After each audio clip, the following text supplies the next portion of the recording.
जय हिंद साथियों, एक बार फिर स्वागत है आप सभी लोगों का आपके अपने परिवार कॉम्पिटिटिव जंक्शन में। हिस्ट्री की हम लोगों की सीरीज चालू हुई है। आज उसका पार्ट 2 आप लोगों को देखने को मिलेगा। मध्यकालीन भारत हम लोग पढ़ रहे हैं। मध्यकालीन भारत में मैंने आप लोगों को गोरी के जो युद्ध लड़े गए थे प्रमुख, उसमें तराइन का पहला युद्ध, तराइन का दूसरा, तीसरा युद्ध हम लोगों ने देखा था। इन युद्ध के बारे में हम लोगों की कहानी चालू होगी दिल्ली सल्तनत से। तो दिल्ली सल्तनत पढ़ने से पहले मैं आप लोगों को उसकी जो कहानी खत्म होती है, जैसा कि मैंने आप लोगों को लास्ट लेक्चर में बताया था कि मैं वो सारी चीजें बता दूंगा। तराइन का पहला युद्ध, तराइन का सेकंड युद्ध, फिर उसके बाद में चंदावर का युद्ध, फिर उसके बाद में अंधकूद का युद्ध। वैसे यहाँ से बहुत कुछ क्वेश्चन कम आते हैं। और फिर तराइन का थर्ड युद्ध, ये हम लोगों को याद रखने का मैंने बताया था आप लोगों को। 1191, 1192 बीच में अपनी गैप, 1194 एक साल की। अंधकूद का युद्ध 1205 में, और तराइन का तृतीय युद्ध होगा 1215 ईस्वी में। भाई ये हुआ किसके बीच में? गौरी वर्सेस पृथ्वीराज थर्ड के बीच में। शॉर्ट नोट्स बनाना चाहे तो इस तरीके से भी बना सकते हैं। गौरी वर्सेस पृथ्वीराज तृतीय के बीच में, गौरी वर्सेस जयचंद के बीच में, ये हुआ था गौरी वर्सेस सेल्जेनिक के बीच में, और ये हुआ था हमारा इल्तुतमिश वर्सेस येल्दोज के बीच में। ठीक, अपन ने ये सारी चीजें देख ली थी, इसलिए मैं सारी चीजें स्पीड से बता देता हूं थोड़ा सा। इसमें पृथ्वीराज चौहान पहले जीता था तो इस पे राइट लगाया। इसमें गौरी जीता था, इसमें भी गौरी जीता, और इसमें भी गौरी जीत गया। इसमें क्या? इल्तुतमिश जीत गया। ये हम लोगों को याद रखना। ये तो खैर हम लोगों को जब गुलाम वंश पढ़ेंगे तो ये कहानी याद आएगी। देखो दोस्तों, 1205 में ये युद्ध हुआ, 1215 में ये युद्ध, 1191, 92 और 94, 1191, 1192, 1194। तारा तारा चंदा से हम लोगों ने याद रखा था। तारा तारा चंदा। तराइन का तृतीय युद्ध अपने आप याद रह जाएगा, बार बार दोहराएंगे तो अपने आप याद रह जाएगा। जब भाई तराइन का तृतीय युद्ध वगैरह सारी चीजें हो गई, 1206 में जब मोहम्मद गोरी अपने विजित प्रदेश, मतलब इसने जो प्रदेश जीते थे उन प्रदेशों को किसको देके जा रहा था? अपने सिपाही, अपने गुलाम, जो उसके गुलाम थे उनको देके जा रहा था। जब उनको देके जाया, फिर जब 1206 में ये देके गया, खोकर नाम की एक प्रजाति ने, ये नमाज पढ़ रहा था, तब पीछे से इसके ऊपर हमला किया और इसको मार दिया। ऐसा किताब बताती है हम लोगों को। ठीक है, जब ये यहाँ छोड़ के गया तो ये सारी चीजें हम लोगों को देखनी कि अब ये क्या देके गया था और क्या हुआ था। तराइन हम लोगों को हरियाणा में पड़ेगा, तराइन हम लोगों को हरियाणा में पड़ेगा। चंदावर हम लोगों को कन्नौज में पड़ेगा, ये हम लोगों को याद रखना। तराइन हमको हरियाणा में पड़ेगा, चंदावर हम लोगों को कहाँ पड़ेगा? कन्नौज में पड़ेगा। इतना हम लोगों को याद रखना था। आगे यदि हम लोग कहानी देखने की कोशिश करें कि आगे की कहानी क्या है, यहां पर से क्या होगा, पहले तो ये याद रख लो कि गौरी का जो मकबरा है वो कहां पर है? सुहागा, झेलम नदी के किनारे पर है। क्या नाम है इनका? पृथ्वीराज चौहान साहब का। और इनके जो लेखक थे चंद बरदाई, पृथ्वीराज रासो जिनकी पुस्तक है वो। इसके अलावा एक फैक्ट आप लोगों को और याद रखना है कि जो हमारा गौरी था, वो गौरी जो सिक्के जारी करवाए थे उस पर देवी लक्ष्मी की प्रतिमा है, और पीछे जो है कलमा खुदवाया था उन्होंने। तो आप ऐसे याद रखना कि ऐसा क्वेश्चन बहुत बार एग्जाम में आता है कि ऐसा कौन सा शासक था जिसके सिक्कों पर जो है देवी लक्ष्मी की प्रतिमा होती थी? तो गौरी की होती थी। तो जब हम लोगों ने आरती देखी है, जय अम्बे गौरी ओ मैया जय श्यामा गौरी, तो ये आप लोगों ने सुना है। तो अम्बे जी बोले, गौरी माता बोले या लक्ष्मी माता बोले, तो एक ही बात है। तो गौरी और लक्ष्मी माता, इस तरीके से आप याद रख सकते हैं। ये बोल के गया। अब यहां पर क्या हुआ कि जो गौरी है वह अपना जो विजित प्रदेश थे वो अपने 3 गुलाम में बांट के गया था। एक तो था येल्दोज, और एक था अपना क्या? कुबाचा, और एक था अपना कौन? ऐबक, जिसका पूरा नाम है कुतुबुद्दीन ऐबक। इन दो से आपका कोई लेना देना नहीं है, कोई भी काम नहीं है, क्योंकि ये बेचारे इल्तुतमिश इनको हरा देता है बाद में आगे जाकर के, इसलिए हम लोगों को इनको नहीं पढ़ना। हम लोगों को पढ़ना है किसको? कुतुबुद्दीन ऐबक को। यहां से हमारी चालू होती है क्या? दिल्ली सल्तनत। ठीक, अब ये दिल्ली सल्तनत क्या बवाल मच गया यहाँ पर? दिल्ली सल्तनत इसको क्यों बोलते हैं? तो यहाँ से हमारी दिल्ली सल्तनत स्टार्ट होती है, और ये जो दिल्ली सल्तनत हमारी स्टार्ट हो रही है ये कहाँ से कहाँ तक चलेगी वो हमको देखना है। तो भाई हमारी जो दिल्ली सल्तनत है वो 1206 से लेकर के 1526 तक चलेगी। 1206 ईस्वी से लेकर के 1526 ईस्वी तक हमारी दिल्ली सल्तनत चलेगी। अब ये जो ऐबक है ये क्या करता है? भाई पहली बात तो दिल्ली सल्तनत इसको क्यों कहा जाता है ये हम लोगों को समझना है कि जितने भी यहाँ के शासक हुए लगभग उन्होंने अपनी राजधानी दिल्ली को बनाया और दिल्ली पे उन्होंने शासन किया, इसलिए इसको दिल्ली सल्तनत कहा जाता है शॉर्ट में। अब ये गौरी जब वहां से गया, यहाँ से मर गया, उसको खोखरों ने मार दिया, तब अपने विजित प्रदेश यहाँ छोटे मोटे लोगों को देके चले गए गुलाम को। उनमें से एक गुलाम इसका था ऐबक, बहुत उसका फेमस था, फेवरेट था ये ऐबक, उसका गुलाम था। तो इस बंदे को वो एक जगह देके गया था, हाँसी नाम की एक जगह देके गया था। ये हाँसी नाम की जगह पड़ेगी अपने को कहां पर? हरियाणा। मतलब हाँसी देके गया, इसको बोलते अक्ता प्रदान करना। गौरी ने ऐबक को अक्ता प्रदान किया था, कहां का? हाँसी का। मतलब गौरी ने पहले प्रदान कर चुका था। आगे जाके आपको ये पूछा जाएगा कि अक्ता प्रणाली या इक्ता प्रणाली किसने चलाई थी? तो इल्तुतमिश ने चलाई थी। लेकिन जब गौरी गया तो वो हाँसी नाम का एक प्रदेश जो है वो अक्ता के रूप में ऐबक को देके गया। और इसी तरीके से यहाँ से आपकी जो दिल्ली सल्तनत स्टार्ट हो रही है वो ऐबक के द्वारा हुई थी। अब यहाँ से आपको याद रखना है कि जो दिल्ली सल्तनत हम लोग पढ़ने वाले हैं, दिल्ली सल्तनत, दिल्ली की यदि हम लोग बात करें तो 1206 से लेकर के 1526 ईस्वी की यदि हम लोग बात करें यहाँ से चलेगी। तो यहाँ पर आपको 5 वंश पढ़ना है। रेलवे में एक एग्जाम में क्वेश्चन डायरेक्ट उन्होंने पूछ लिया कि दिल्ली सल्तनत पर कितने वंश ने राज किया था, तो 5। कितना सिंपल क्वेश्चन पूछा। आप सोचोगे इस तरीके के भी क्वेश्चन आते हैं, तो दोस्तों रिपीट भी होते हैं। आगे जाके आपकी जो ऑब्जेक्टिव की सीरीज चलेगी उसमें आप लोगों को बड़ा आनंद आएगा। आपको ऐसे याद रखना, जीके टस्सल, जीके टस्सल। इसकी ये ट्रिक है, आप इसको पढ़ने का तरीका इस तरीके से याद रखिएगा, जीके टस्सल। क्या याद रखेंगे? जीके टस्सल, जीके टस्सल, जीके टस्सल। जी से हमारा क्या हो जाएगा? गुलाम वंश, ठीक है, ज्यादा लंबा चौड़ा अलग से ट्रिक बनाने की जरूरत नहीं पड़ेगी इसमें। ख से हमारा हो जाएगा क्या? खिलजी वंश। टी से हमारा क्या हो जाएगा? तुगलक वंश। एस से हमारा क्या हो जाएगा? सैयद वंश। और एल से हमारा क्या हो जाएगा? लोधी वंश। ठीक है, ये वंश हो जाएंगे हमारे। जी के टस्सल, इसको हम लोग क्या कहते हैं? जी के टस्सल। गुलाम वंश, खिलजी वंश, तुगलक वंश, सैयद वंश और लोधी वंश, इसको हम लोग कहते हैं। ये था हमारा 1206 से लेकर के 1290। ये था हमारा 1290 से 1320। ये था हमारा 1320 से 1414। ये था हमारा 1414 से 1451। ये था हमारा 1451 से 1526। मेरे दोस्तों, आप लोगों को भी आंख मीच के ये सारी चीजें याद हो जाएंगी अगर आप इसको सीक्वेंस से याद रखने की कोशिश करोगे। तो कभी कभी सीक्वेंस से भी पूछ लेता है, आप याद रखिए ना, जीके टस्सल, गुलाम वंश, खिलजी वंश, तुगलक वंश, सैयद वंश, लोधी वंश। ज्यादा लंबी चौड़ी ट्रिक याद रखने की जरूरत भी नहीं पड़ेगी। वहां तक दिख रहा है कि नहीं दिख रहा है? अब इनके जो संस्थापक है, गुलाम वंश का संस्थापक कौन हुआ? तो कुतुबुद्दीन ऐबक। इसका पूरा नाम बहुत बड़ा इसलिए मैं लिखता नहीं हूं इसको, कुतुबुद्दीन ऐबक। इसका कौन हुआ? जलालुद्दीन खिलजी, है ना, जलालुद्दीन खिलजी। उसके बाद में तुगलक वंश का संस्थापक कौन हुआ? तो गयासुद्दीन तुगलक। पूरा नाम इसलिए नहीं लिख रहा हूं क्योंकि नोट्स में आप लोगों को मिल जाएंगे। गयासुद्दीन तुगलक के बाद सैयद वंश का संस्थापक कौन हुआ? कुत्ता जल गया खीर बना के, तो ये हो जाएगा क्या? आपका खिज्र खां, है ना, ये हम लोगों को याद रखना। फिर उसके बाद में बहलोल लोधी।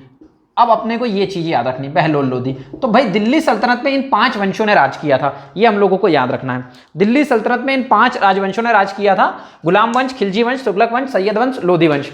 भाई जीके टस्सल और ये कौन हुए? वंश। और वो कौन हो गए? इनके संस्थापक। ये हो गए हमारे वंश और ये हो गए हमारे क्या? संस्थापक। बहुत बढ़िया तरीके से आपको आनंद आएगा, चाहे तो स्क्रीनशॉट ले सकते हैं।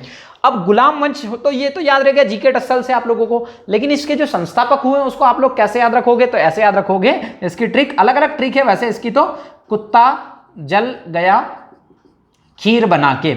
आप चाहें तो और भी अलग तरीके से याद रख सकते हैं, बहुत सारे तरीके हैं इसको याद रखने के, जमाने भर के तरीके होते हैं, पर अपना यही है जीके टस्सल, कुत्ता जल गया खीर बना के। तो कुत्ते से हो जाएगा कुतुबुद्दीन ऐबक, जला से हो जाएगा जलालुद्दीन खिलजी, गया से हो जाएगा गयासुद्दीन तुगलक, खीर से हो जाएगा खिज्र खां और बना से हो जाएगा बहलोल लोधी। ठीक है, कुतुबुद्दीन ऐबक, जलालुद्दीन खिलजी, गयासुद्दीन तुगलक, खिज्र खां और बना से क्या हो जाएगा? बहलोल लोधी हो जाएगा। ठीक है, एनटीपीसी के लिए तो मोस्ट इंपॉर्टेंट सीरीज है और एमपीपीएससी प्रीलिम्स के लिए मोस्ट इंपॉर्टेंट सीरीज है। ठीक है, एमपीएसआई के लिए भी है और एमपी कांस्टेबल के लिए, लेकिन जेल प्रहरी में उतने यहां से क्वेश्चन नहीं आते, मैं पहले ही आप लोगों को बता दूं। ज्यादा से ज्यादा लोग जुड़ते जाएंगे, वैसे ही मैं हिंदी की क्लासेस भी स्टार्ट कर दूंगा। ठीक है, तो जीके टस्सल हो गया और संस्थापक हो गए कुतुबुद्दीन ऐबक, जलालुद्दीन खिलजी, गयासुद्दीन तुगलक, खिज्र खां, बहलोल लोधी। एक क्वेश्चन डायरेक्ट पूछता है, इनमें से ऐसा कौन सा राजवंश है जिसने सबसे कम समय राज किया? तो ये था हमारा खिलजी वंश, सबसे कम राज किया। ठीक, फिर दूसरा क्वेश्चन पूछता है, इनमें से सबसे ज्यादा राज किसने किया?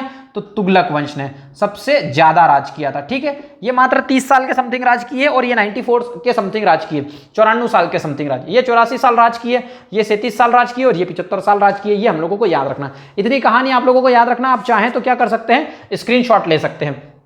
आज हम लोगों को पढ़ना क्या है? अब दिल्ली सल्तनत की स्थापना यहां से होती है और 1526 तक ये पिक्चर की क्या होती है? जाती है 1451 से। ये इतना आप लोग याद रख लोगे, आपका काम बन जाएगा। ठीक, अब अपने को सिर्फ किसको फोकस करना? गुलाम वंश को। एक एक करके मैं सारे वंश खत्म करूंगा। गुलाम पहले खत्म करेंगे, फिर खिलजी, फिर तुगलक, फिर सैयद और लोधी को एक साथ खत्म कर देंगे क्योंकि ये छोटे हैं, इनको साथ में खत्म कर देंगे।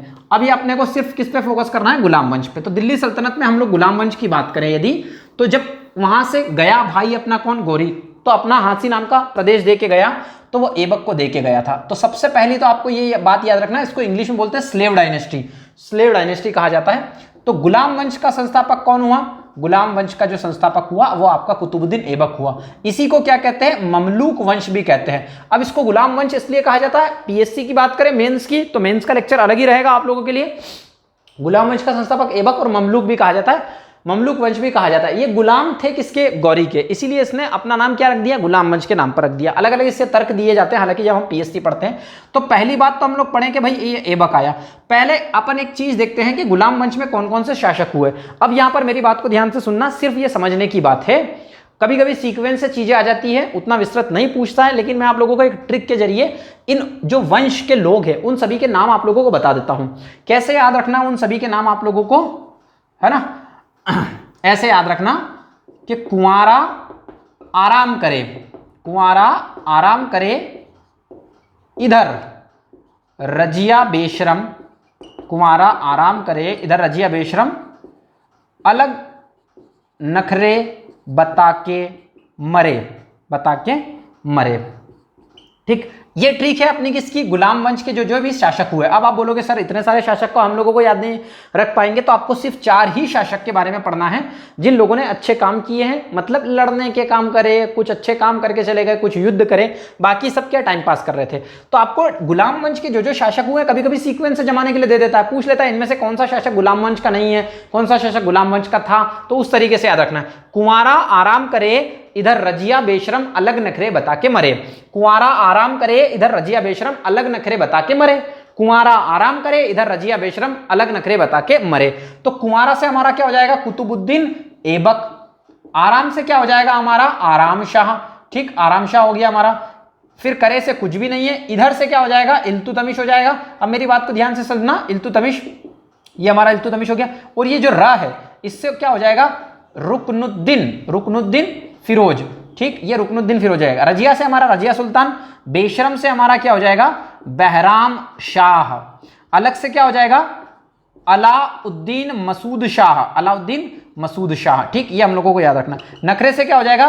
नासरुद्दीन महमूद। आप लोग मत स्क्रीनशॉट लीजिएगा क्योंकि मेरे पास नोट्स है तो आप लोगों को टेलीग्राम पे मिल जाएंगे वो। बता से क्या हो जाएगा? बलबन। ठीक, और उसके बाद में के से क्या हो जाएगा? केकुबाद। फिर मरे से क्या हो जाएगा? क्यूमर्स। ठीक, नीचे तक दिख रहा है कि नहीं दिख रहा है? क्यूमर्स दिख रहा है, ठीक है, क्यूमर्स दिख रहा है। अब अपने को क्या पढ़ना है? कुतुबुद्दीन ऐबक को पढ़ना है, सिर्फ इल्तुतमिश को पढ़ना है, रजिया को पढ़ना है और बलबन को पढ़ना है। तो आप लोग सिर्फ नाम याद रखिएगा कि कुंवारा आराम करे, इधर रजिया बेशरम से क्या नाम होगा। नोट्स में सारी चीजें मिलेंगी। अब बीच में क्या होगा? आराम शाह भी आएगा और रुकनुद्दीन फिरोज भी आएगा, इसलिए मेरे को ट्रिक बताना जरूरी था कि आप लोग इस तरीके से इसको अगर याद रख पाए तो अच्छी बात है, नहीं तो कोई बात नहीं। इतना भी याद रख लोगे जितना मैं बता रहा हूं तो काम चल जाएगा। अब पहली बात हम लोग करें कि भाई कुतुबुद्दीन ऐबक के बारे में यदि बात करें तो नोट्स भी आप लोगों को इसी तरीके से मिलेंगे। आप भी कहीं कहीं पर शॉर्ट नहीं हो तो आप लोग बना लेना नोट्स की किस तरीके से आपको नोट्स बनाना है। ठीक, तो आपको याद रहेंगे तो आप लोग नोट्स बना लोगे। देखो मेरे पास कंप्यूटर नहीं है तो मैं उतना भी वो चीजें नहीं कर पाता, लेकिन यहीं पे अपन कलाकारी कर लेते हैं। आइडिया किंग बोलते हैं अपने को, है ना। और अपन देख लेते हैं आगे इसको क्या। भाई ऐबक की बात करें तो गुलाम वंश का क्या था? ये संस्थापक था। ठीक, इसकी राजधानी क्या थी? तो लाहौर थी। इसकी राजधानी इसने किसको बनाया? तो लाहौर को बनाया। इसने राजधानी लाहौर को बनाया। अब ये जहां पर मरा लाहौर में, तो वहीं पर इसका क्या है? मकबरा है। यहां पर मैं लिखता हूं मकबरा। बनाने के नोट्स तरीके में बता देता हूं कैसे बनाना है। भाई गुलाम वंश का जो संस्थापक था वो था कुतुबुद्दीन ऐबक। इसने अपनी राजधानी किसको बनाया? तो लाहौर को बनाया। वहीं पर इसका क्या है? मकबरा भी है। आगे बात करें इसकी तो क्या इसने कोई उपाधि धारण की थी? कोई इसने उपाधि धारण नहीं की, लेकिन लोग इसको क्या बोलते थे? लाख बख्श। इसको लोग लाख बख्श कहते थे और इसको सेकंड हातिम भी कहा जाता था। लाख बख्श का मतलब होता है क्या? लाखों का दान देने वाला। ये भी इसको कहा जाता था लाखों का दान देने वाला। आगे यदि हम लोग बात करें कि कुतुबुद्दीन ऐबक गुलाम वंश का संस्थापक, ममलूक वंश का संस्थापक, राजधानी अपनी लाहौर को बनाया, इसका मकबरा भी वहीं पर है। उपाधि इसने कोई धारण नहीं की, लेकिन लोग इसको लाख बख्श और सेकंड हातिम बोलते हैं। एमपीएसआई का क्वेश्चन था, इनमें से किसे लाख बख्श कहा जाता है तो और सेकंड हातिम, दो चीजें कही जाती। इसके अलावा इसकी मृत्यु जो हुई है कब हुई है? तो 1200। एक चीज और हम लोग ध्यान रखें कि यहां पर मैंने लिखा 1206 से लेकर क्या 1210 तक, कुल मिला के इसने 4 साल राज किया, 1206 से 1210 तक। इसकी मृत्यु कब हुई? तो 1210 में हुई। कैसे हुई?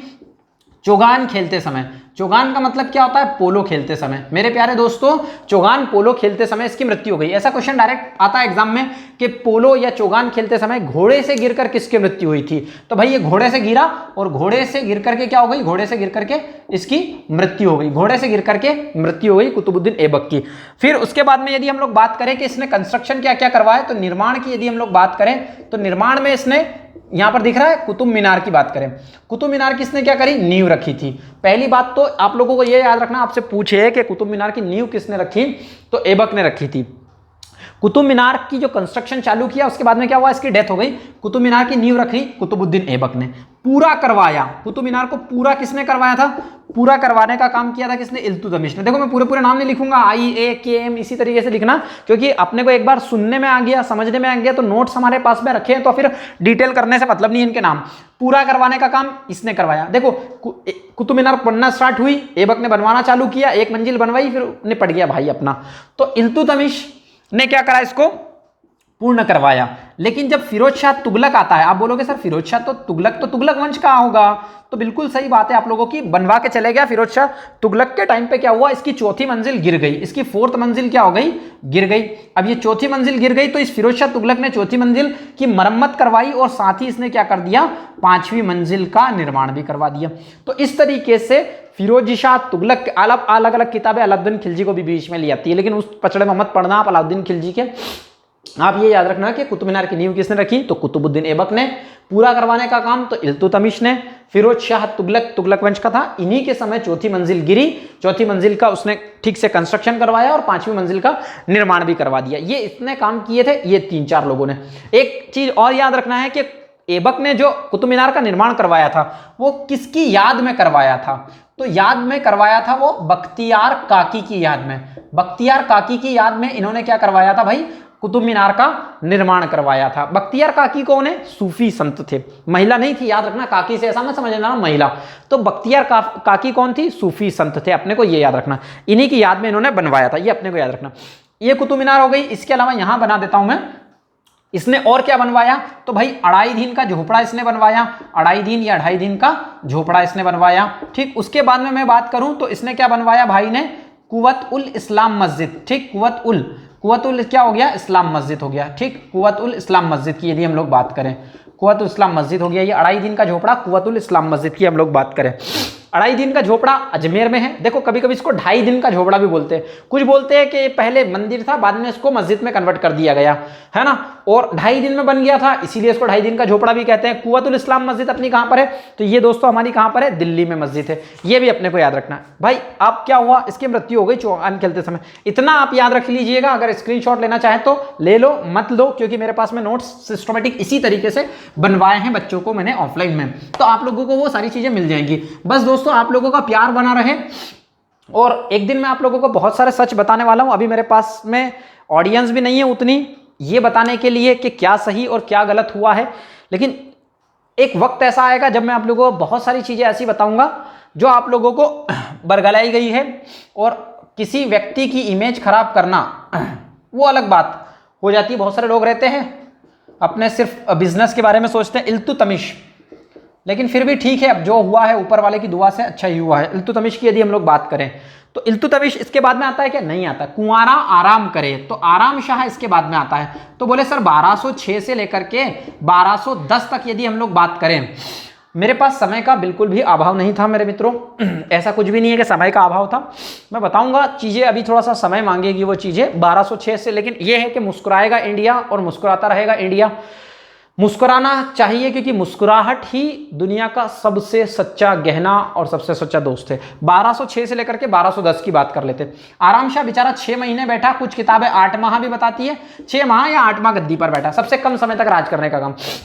इसके बाद इल्तुतमिश आया जो कि 1210 से लेकर के 1236 तक राज करता है। ठीक, अब इसी तरीके से अपने को नोट्स बनाना है, इसी तरीके से अपने को याद रखना है। आज सिर्फ हम लोग गुलाम वंश को इसीलिए पढ़ेंगे और इतने सिस्टमेटिक तरीके से पढ़ेंगे कि आप लोगों को बहुत आनंद आएगा। कुंवारा आराम करे, इधर रजिया बेशरम अलग नखरे बता के मेरे, जी के टस्सल, उधर से कुत्ता जल गया खीर बना के। जबरदस्ती हाईलाइटेड करो और चीजों को बोल बोल के बताओ, मतलब नहीं निकलेगा, लेकिन चीजें कितना आसानी से याद हो रही है हम लोगों को, बहुत आसानी से। 2-3 बार देखोगे आप लोगों को याद हो जाएगा, 2-3 बार दोहराओगे, सॉरी। अब यदि इल्तुतमिश की बात करें तो पहला फैक्ट तो यह है कि इसको दिल्ली सल्तनत का क्या कहा जाता है, वास्तविक संस्थापक कहा जाता है। ही इज रियल फाउंडर, अंग्रेजी बहुत कमजोर है, वास्तविक संस्थापक कहा जाता है। ठीक, बढ़िया पढ़ाते हैं सर, 1 नंबर, शानदार पढ़ाते हैं इंग्लिश। दिल्ली सल्तनत का वास्तविक संस्थापक कहा जाता है किसको, इल्तुतमिश को कहा जाता है। आगे यदि हम लोग बात करें इसके पीछे का रीजन क्या है कि इसको दिल्ली सल्तनत का वास्तविक संस्थापक कहा जाता है, पीएससी वाला तो सुन लो, एसआई वाला सुन लो, एनटीपीसी वाला सुन लो, जल प्रहरी वाले सुन लो। आप वीडियो तो देख ही रहो अगर कुछ जुड़े हैं हमारे साथ में, तो इसको दिल्ली सल्तनत का वास्तविक संस्थापक इसलिए कहा जाता था, इसने कुबाचा और यल्दोज के साथ में अच्छा सामना किया, इसको टाइम भी बहुत ज्यादा मिला। दूसरा, एक तो क्या इसने युद्ध वगैरह लड़े और दिल्ली की जनता को मंगोलों से भी बचाया। और बगदाद के जो खलीफा है, मैं बोल रहा हूं वापस से, जब मैं आप लोगों को इस्लाम धर्म के बारे में पढ़ाऊंगा तब मैं खलीफा वगैरह के बारे में काफी डिटेल चीजें बताऊंगा। बगदाद के खलीफा से क्या करा इसने, खिलहत प्राप्त किया था, खिलहत। अब ये खिलहत प्राप्त किया इसने, खिलहत, बगदाद के खलीफा से इसने खिलहत प्राप्त किया। खिलहत का मतलब होता है सुल्तान की औपचारिक मान्यता, मतलब बगदाद के खलीफा ने बोल दिया कि भाई दिल्ली का ये सुल्तान है। तो बाकी अकॉर्डिंग टू हिस्टोरियन जो है वो बोले दिल्ली का पहला सुल्तान माना जाता है तो इल्तुतमिश को ही माना जाता है, लेकिन कुतुबुद्दीन ऐबक पहले बना था पर इसको बगदाद के खलीफा से मिला, इसीलिए दिल्ली की सल्तनत का इसको वास्तविक संस्थापक भी कहा जाता है। जब ऐबक की मृत्यु हुई चौगान और पोलो खेलते समय, तब ये कहां का गवर्नर था, तो ये गवर्नर था कहां का, बदायूं का। जब ऐबक की मृत्यु होती है, किसकी मृत्यु होती है, ऐबक की मृत्यु के समय, ऐबक की जो मृत्यु होती है उसके समय बदायूं का क्या था, ये गवर्नर था। राज्यपाल बोले तो बदायूं अपने को कहां पड़ेगा, तो यूपी में पड़ेगा, ये हम लोगों को याद रखना। जब ये ऐबक की मृत्यु हुई तब अपने को ध्यान रखना। दूसरी बात करें, जैसे ये गद्दी पर बैठा, इसने बहुत सारे अच्छे अच्छे काम भी किए, तो इसने क्या करा, तुर्कान ए चहलगानी, तुर्कान ए चहलगानी, तुर्कान ए चहलगानी का क्या करा इसने, बनाया ग्रुप एक 40 तुर्क सरदारों को लेके, 40 तुर्क सरदार को लेके। मेरे प्यारे दोस्तों, आप लोगों को मैं पहले ही बता दूं कि ये जो अभी हम लोग शासक पढ़ रहे हैं ये सभी तुर्की लोग हैं, ध्यान रख लेना, मोस्ट इंपॉर्टेंट बात बोल रहा हूं। आगे जाके आप लोगों को ऐसा एक क्वेश्चन अगर बन गया तो कंफ्यूज हो जाओगे। तुर्किश लोग थे, टर्किश लोग थे, ये गौरी गजनवी, ये सब जो है ना। आगे जाके दूसरी कास्ट आ जाएगी, फिर कंफ्यूज करोगे। जैसे मंगो उधर पूछ लेते हैं, मुगलों के टाइम पे चगताई तुर्क थे। 40 तुर्क सरदारों के लेके इसने ग्रुप बनाया, तुर्कान ए चहलगानी उसको कहा जाता है, ये हम लोगों को याद रखना। दूसरा इसने काम किया, सबसे पहले अपनी कैपिटल राजधानी ये कहां लेके आया भाई, लाहौर से दिल्ली स्थानांतरित की। तो पहली बार अगर राजधानी दिल्ली किसी ने बनाया तो वो बंदा था क्या, इल्तुतमिश। ये बंदा क्या था अपने लिए, इलबरी तुर्क था। इलबरी तुर्क एक प्रजाति है तुर्कों की, उसको कहते हैं हम लोग इलबरी तुर्क, ये इलबरी तुर्क था। ये भी क्वेश्चन एग्जाम में बना है, ठीक। अगला फैक्ट अगर देखा जाए तो न्याय का इसने क्या करवाया, न्याय का घंटा इसने क्या करवाया था, लगवाया था। मेरे प्यारे दोस्तों, अगर आपसे ऐसा पूछे कि न्याय का घंटा किसने लगवाया, तो इल्तुतमिश ने लगवाया था। और अगर आपसे ऐसा पूछा जाए कि न्याय की जंजीर किसने लगवाई थी, तो अपने को याद रखना है जहांगीर ने भाई। आगे यदि हम लोग बात करें कि न्याय का घंटा लगवाया, इसके अलावा इसने क्या करा, मकबरा शैली का जन्मदाता इसको कहा जाता है। ये आप लोगों को नया फैक्ट देखने को मिलेगा, बहुत सारे अलग अलग किताब से पढ़ते होंगे तो आप। मकबरा शैली का जन्मदाता, मकबरा शैली का जन्मदाता इसको कहा जाता है, ठीक। ये हम लोगों को याद रखना है, मकबरा शैली का जन्मदाता इसको कहा जाता है। इसके अलावा इसने क्या उपाधि धारण की थी कोई, बिल्कुल हाँ, इसने उपाधि धारण की थी। तो ममलूक की उपाधि धारण की थी। ममलूक का मतलब होता है क्या, गुलाम, ठीक। अब ममलूक की उपाधि इसने धारण की, तो क्यों धारण की थी, देखो दोस्तों, इसको क्या कहते थे, गुलामों का गुलाम, गुलामों का गुलाम, स्लेव्स ऑफ स्लेव, गुलामों का इसको गुलाम कहा जाता था। क्यों कहा जाता था गुलामों का गुलाम, तो इसलिए कहा जाता था इसको गुलामों का गुलाम। गौरी का गुलाम कुतुबुद्दीन ऐबक, कुतुबुद्दीन ऐबक का गुलाम कौन, इल्तुतमिश। आगे जाके जाएगा गुलामों के गुलामों का गुलाम। अगर ऐसा पूछ ले, आज तक कोई क्वेश्चन नहीं बना, बनने के चांसेस भी नहीं, लेकिन फिर भी पूछे तो बता देना बलबन, ठीक है ना। तो ये अपने को याद रखना, गुलामों का गुलाम इसको कहा जाता है। इसके अलावा इस बंदे ने मोस्ट इंपॉर्टेंट बात हमारे से छूट रही है, वो है इक्ता प्रणाली की शुरुआत की थी।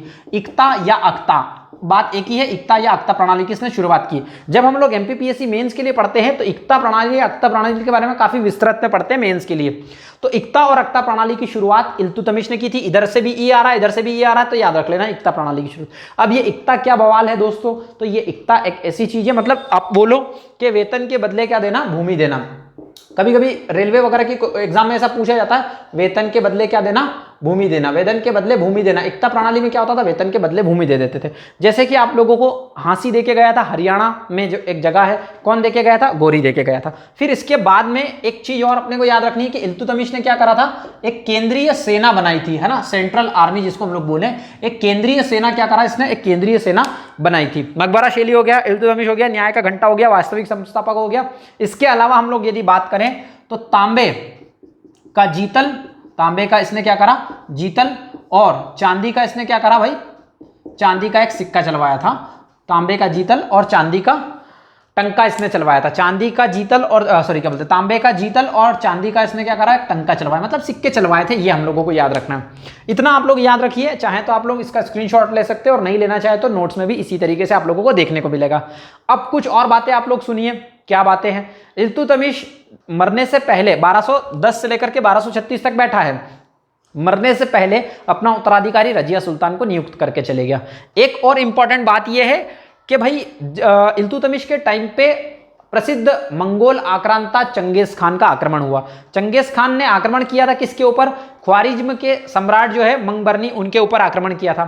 तो मंगबरनी भागते भागते इल्तुतमिश के पास में शरण लेने के लिए आता है और इल्तुतमिश उसको शरण नहीं देता और मंगोल आक्रांता चंगेज खान से क्या रक्षा करता है? दिल्ली की जनता की रक्षा करता है। इसलिए इसको बुद्धिमान भी कहा गया कि इसने चंगेज खान से रक्षा करी थी, मंगोल आक्रांता से रक्षा करी थी दिल्ली की जनताओं की। ठीक, ये हमने को याद रखना है। फिर उसके बाद में बात करें कि मंगोल है क्या। अभी एक एर्तुरुल करके सीरियल है, भारत में बहुत फेमस हो रहा है, बहुत सारे लोगों ने देखा होगा। अगर आप लोगों ने नहीं देखा तो अगर समय है तो देखिए, काफी एपिसोड है, 400 एपिसोड है, मैं खुद 100 एपिसोड उसके देख चुका हूं, है ना। एर्तुरुल करके एक सीरियल है, वहां पर भी वो मंगोल से लड़ने का काम करते हैं, चंगेज खान से वगैरह, ऐसे याद आ गया। तो मंगोल कौन है? तो मंगोल जो है, आपको गोबी रेगिस्तान देखा होगा आप लोगों ने, मंगोलिया के अंदर एक गोबी रेगिस्तान आता है। तो गोबी रेगिस्तान कहाँ, ये भी क्वेश्चन पूछा जाता है, मंगोलिया में है, वहां की एक प्रजाति थी। तो अपने को ये भी याद रखना। अब ये चंगेज खान जो है कहाँ का था? तो भाई चीन के वहां पर पास में उत्तर में गोबी रेगिस्तान है, मंगोलिया के आसपास वाले इलाके में। तो चंगेज खान का मूल नाम तेमुचिन था। ये क्वेश्चन बहुत बार एग्जाम में पूछा जाता है, याद रखिएगा, तेमुचिन था। इसको चंगेज को महान शापित भी कहा जाता था, चंगेज द ग्रेट या शापित भी कहा जाता था। इस बंदे के बाद में कुंवारा आराम करे, इधर से क्या हो गया? ई से आपका इल्तुतमिश और उधर का र जो आ रहा है उससे क्या हो जाएगा? रुकनुद्दीन फिरोज। तो रुकनुद्दीन फिरोज को गद्दी पर कौन बिठाते हैं? भाई जो तुर्कान चहलगानी इसने बनाई थी, वो इल्तुतमिश ने जो तुर्कान चहलगानी बनाई थी वो क्या कर देते हैं? रजिया सुल्तान के बदले में उसको बिठाते हैं। तो रजिया सुल्तान क्या करती है? उसकी माताजी के समक्ष मांग करती है, हालांकि उस समय उसकी माताजी ही राज करने का काम करती है, और फिर उसको गद्दी पर हटा के क्या करती है? रजिया सुल्तान बैठती है। इससे ज्यादा हम लोगों को फैक्ट याद नहीं रखना है, 1236 से लेकर के 1240 तक याद रखना है ना। पीएससी मेंस की क्लासेस में भी बहुत सारी चीजें मैं आप लोगों को बताने वाला हूं। 1236 से 1240 के बीच में समय कितना हो गया है? 1236 से 1240 के बीच में रजिया सुल्तान गद्दी पर बैठती है। थोड़ा लंबा लेक्चर हो सकता है, 40 मिनट का दोस्तों, लेकिन मैं गुलाम वंश पूरा खत्म करवाऊंगा, कारण उसके पीछे का कि मजा नहीं आएगा, आधा अधूरा ज्ञान मजा नहीं देगा। 1236 से 1240 के बीच में रजिया सुल्तान गद्दी पर बैठती है, और जैसे ही ये गद्दी पर बैठती है तो ये भारत की प्रथम महिला मुस्लिम शासिका बनती है। भारत की प्रथम महिला मुस्लिम शासिका गद्दी पर बैठने वाली कौन थी? तो रजिया सुल्तान।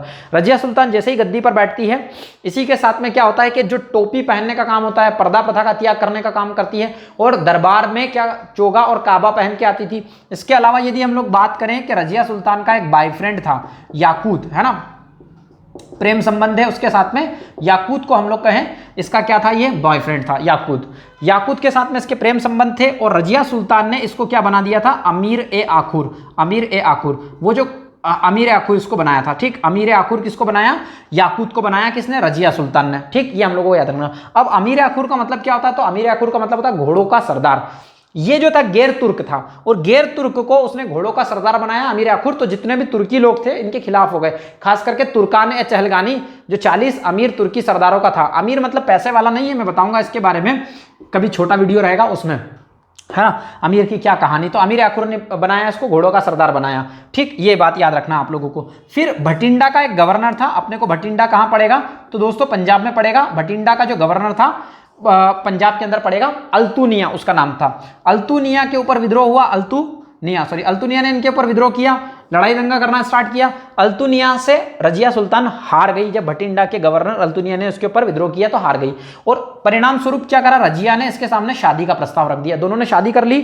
तब तक तुर्कान चहलगानी तो पहले ही खिलाफ थी। तुर्कान चहलगानी ने क्या कर दिया? कुंवारा आराम करे, इधर रजिया बेशरम, तो बहराम शाह को उसने क्या कर दिया?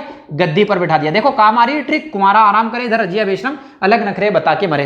तो बहराम शाह को इसने क्या कर दिया? गद्दी पर बिठा दिया। जब यह वापस से अपनी गद्दी प्राप्त करने के लिए अल्तुनिया और रजिया वापस लौटे, तो बहराम शाह के सामने क्या हुआ? बहराम शाह तक तो पहुंचे नहीं, ठीक है। बाद में जब ये रास्ते में थे तो केथल के जंगल, केथल कहां पड़ेगा? तो हरियाणा। केथल के जंगलों में इसकी हत्या कर दी, किसके द्वारा? डाकुओं के द्वारा। तो केथल के जंगलों में इसकी हत्या कर दी डाकुओं के द्वारा। ये हम लोगों को याद रखना है कि डाकुओं के द्वारा इसकी हत्या कर दी। अगर आपको वीडियो थोड़ा सा बड़ा लगे तो आप चाहें तो 20 मिनट के वीडियो या 15 मिनट के वीडियो में पॉज करके एक पानी का छींटा मारिए आंखों पर, 5-10 मिनट चाय पीजिए अगर पीना है, तो उसके बाद में इस वीडियो को स्टार्ट करिए, वापस से वहीं से देखना, तो आप लोगों को दिक्कत भी नहीं आएगी। ठीक, और इस तरह रजिया सुल्तान पराजित हुई। उसके बाद बहराम शाह, अलाउद्दीन मसूद शाह, नासिरुद्दीन शाह आया। इसके बाद में एक फैक्ट नासिरुद्दीन शाह से आप लोग याद रख लीजिएगा, ट्रिक मेरी जो है नासरुद्दीन शाह हम लोगों को पढ़ना है। एकमात्र ऐसा बंदा था दिल्ली सल्तनत का जो अपना जीवन निर्वाह टोपी सी के करता था। तो दिल्ली सल्तनत का ऐसा कौन सा सुल्तान था जो जीवन निर्वाह अपना टोपी सी करके करता था? सन वगैरह कॉपी में लिखे लेकिन याद नहीं करना है। सन सिर्फ किसका याद रखना? बलबन। इसके बाद भाई आता है बलबन। बलबन गद्दी पर बैठता है इसके बाद में। तो बलबन ने क्या करा? अपनी बेटी की शादी करवा दी इससे। बलबन गुलाम था इसका, लेकिन फिर भी क्या करा? बेटी की शादी करवा दी नासरुद्दीन शाह से। अब ये जो बंदा था नासरुद्दीन शाह, ये निसंतान था, इनकी कोई संतान नहीं थी, निसंतान था। तो अब ये निसंतान था तो इसने इसका फायदा उठाया बलबन ने। अब बलबन गद्दी पर बैठा। कितने मिनट का वीडियो हो गया? 40 मिनट का? 30 मिनट? 30 मिनट कंप्लीट हो गया कि ऊपर भी जा रहा है? ऊपर जा रहा है। तो दोस्तों एक काम करते हैं, ज़्यादा बड़ा लेक्चर नहीं बनाते हैं। अब आप लोग देख रहे होंगे कि क्या सर आप भी ये सब चीज़ें कर रहे हो यार, पूछ रहे हो ये सारी चीज़ें। तो दोस्तों मेरे को एडिटिंग भी नहीं करना, मुझे कुछ भी नहीं करना, मुझे सिर्फ पढ़ाना आता है। तो मैं आप लोगों को पढ़ाऊंगा और अच्छे से ही पढ़ाऊंगा, कोई मतलब नहीं है। मैंने बोल दिया कि 30 मिनट का हो गया, पूछ लिया उधर से, तो मुझे नहीं लगता कि इससे कोई फर्क पड़ेगा आप लोगों की स्टडी से, और आप लोगों को लगेगा कि नहीं सर। एक बात ये है कि ओरिजिनल चीज़ें ओरिजिनल होती है। आप लोग, अगर आप लोगों को ये चीज़ें पसंद आ रही है तो वीडियो को आप लोग लाइक करिए, शेयर करिए। आप लोगों के सपोर्ट के बिना कभी कभी क्या होता है कि एक तरफा चीज़ें होती है तो सच्चाई आप लोगों तक नहीं पहुंच पाती। एक तरफा चीज़ें होती हैं, एक ही तरफा और एक ही चीज़ें बोली जाएंगी तो फिर दिक्कत आ सकती है। मतलब सामने वाले की छवि भी उसमें खराब होगी। जब तक के चीज़ें आपके सामने दोनों तरफ से नहीं होती है तब तक किसी को जज नहीं करें तो ज़्यादा अच्छा रहेगा। अगर वीडियो पसंद आता है तो लाइक, शेयर और सब्सक्राइब करिए। चैनल को नए जुड़े हैं तो बेल आइकन को दबा लीजिएगा। मिलते हैं नेक्स्ट लेक्चर में, तब तक के लिए जय हिंद।